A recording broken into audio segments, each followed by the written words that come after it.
میں ایک اونٹ کی طرح بستر پر جان دے رہا ہوں۔ مجھے سخت شرمندگی ہے کہ میں میدان جنگ میں شہید نہ ہو سکا، اور اللہ قیامت تک کسی بزدل کو سکون اور اطمینان نہ دے۔ اپنے ایک قریبی دوست کو اپنے جسم کے تقریباً تمام حصے دکھا کر کہتے ہیں کہ مجھے بتاؤ کہ تمہیں کوئی ایسا حصہ نظر آتا ہے کہ جہاں کسی تیر، تلوار یا خنجر کا نشان نہ ہو؟ پھر اللہ نے مجھے شہادت کیوں نہ دی؟ دوست نے کہا، خالد، کہ تجھے رسول اللہ نے سیف اللہ کہا تھا، پھر کوئی کس طرح تجھے میدان جنگ میں توڑ سکتا تھا؟ یہ جملے ادا کرنے والے حضرت خالد بن ولید رضی اللہ تعالی عنہ تھے، جنہوں نے اپنی زندگی میں 300 سے زائد جنگیں لڑیں اور کسی ایک جنگ میں بھی شکست نہ کھائی۔ خالد وہ نام تھا جس سے روم اور ایران کے محلات پر دہشت اور خوف طاری ہو جاتا۔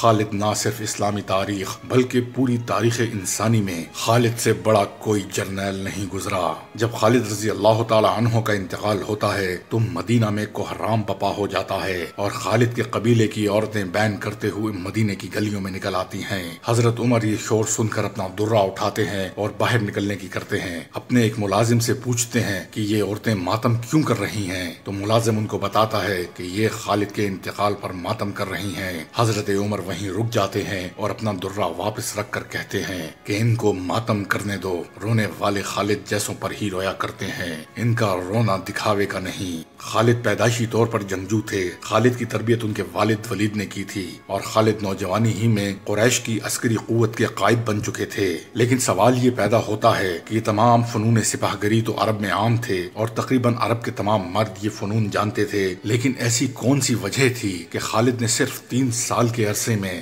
رومن اور پرشین امپائر کو تتر بتر کر کے رکھ دیا؟ اس کی وجہ صرف حب رسول صلی اللہ علیہ وآلہ وسلم تھی۔ نبی اکرم صلی اللہ علیہ وآلہ وسلم نے جب آپ کو سیف اللہ ہونے کی بشارت دی تو آپ میں وہ غیر معمولی کانفیڈنس آ گیا کہ آپ کو یقین تھا کہ اب میدان جنگ میں مجھے کوئی شکست نہیں دے سکتا۔ خالد کے عشق رسول کا یہ حال تھا کہ حج کے موقع پر آپ صلی اللہ علیہ وآلہ وسلم نے اپنے سر مبارک کے بال صاف کروائے تو خالد نے کچھ بال اٹھا لیے۔ نبی اکرم صلی اللہ علیہ وآلہ وسلم نے خالد رضی اللہ تعالی عنہ سے پوچھا کہ خالد، ان بالوں کا کیا کرو گے؟ خالد رضی اللہ تعالی عنہ نے جواب دیا، یا رسول اللہ، یہ بال میں اپنے پاس برکت کے لیے رکھوں گا۔ آپ صلی اللہ علیہ وآلہ وسلم یہ سن کر بہت خوش ہوئے اور فرمایا، جب تک یہ بال تمہارے پاس رہیں گے تم کسی جنگ میں شکست نہ کھاؤ گے، اور میری دعائیں بھی ہمیشہ تمہارے ساتھ رہیں گی۔ خالد نے رسول اللہ صلی اللہ علیہ وآلہ وسلم کے وہ بال اپنی ٹوپی میں سی کر اپنے پاس رکھ لیے تھے، اور جنگ کے موقع پر خاص طور پر وہ ٹوپی آپ پہنا کرتے تھے۔ ایک دفعہ جنگ کے دوران جب مسلمانوں کا بہت نقصان ہو چکا تھا، خالد انتہائی پریشان ہو گئے، اور خالد وہ شخصیت تھے جو انتہائی نازک صورتحال میں بھی کبھی پریشان نہیں ہوتے تھے، کہ وجہ صرف یہ تھی کہ خالد کی وہ ٹوپی جنگ کے دوران کہیں گر گئی تھی۔ خالد نے اپنی تمام فوج کو اس ٹوپی کی تلاش میں لگا دیا۔ آخر تلاش کے بعد وہ ٹوپی مل گئی۔ جب آپ کے ساتھیوں نے آپ سے سوال کیا کہ خالد، اتنی نازک صورتحال میں کہ جب کہ مسلمانوں کا اتنا شدید نقصان ہو چکا ہے تو تم نے ایک معمولی سی ٹوپی کے لیے اتنا جوخم کیوں اٹھوایا؟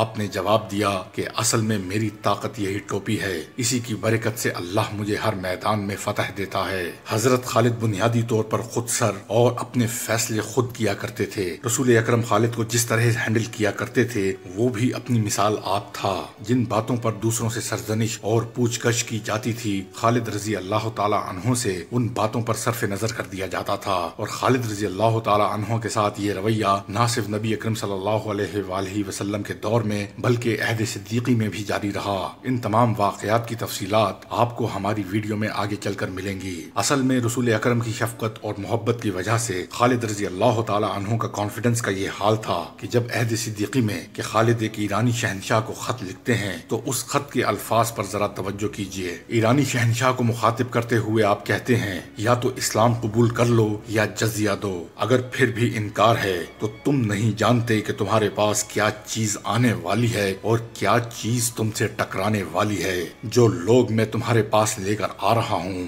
وہ موت کو اتنا ہی عزیز رکھتے ہیں جتنا عزیز تم زندگی کو رکھتے ہو۔ جب خالد رضی اللہ تعالی عنہ میدان جنگ میں اپنا مخصوص نعرہ انا فارس الجدید، انا خالد بن ولید بلند کیا کرتے تو اس اس نعرے کو سن کر ہی دشمن کے اوسان خطا ہو جاتے۔ خالد رضی اللہ تعالیٰ عنہ نے جاسوسی کا ایک مکمل نظام قائم کیا ہوا تھا اور میدان جنگ میں ان کا دوسرا کامیاب حربہ ان کا وہ گھڑ سوار دستہ تھا جس کی تربیت آپ نے خود کی تھی۔ ایک موقع پر ایک رومی سپہ سالار آپ کو ڈرانے کے لیے کہتا ہے کہ خالد تم ہم سے کیوں لڑتے ہو؟ کیا تمہیں معلوم نہیں کہ ہمارے تلوار اور تیر اس زہر میں بجھے ہوئے ہیں کہ اگر وہ زہر انسانی جسم کو چھو جائے تو انسان کی موت واقع ہو جائے؟ خالد رضی اللہ تعالیٰ عنہ نے کہا لاؤ وہ زہر مجھے دکھاؤ۔ رومی سپہ سالار نے زہر کی وہ شیشی جب خالد رضی اللہ تعالیٰ عنہ کے سامنے پیش کی تو آپ نے وہ مشہور دعا بسم اللہ الذی لا یضر مع اسمہ شیء فی الارض ولا فی السماء وہو السمیع العلیم پڑھی اور وہ زہر کی شیشی پی گئے۔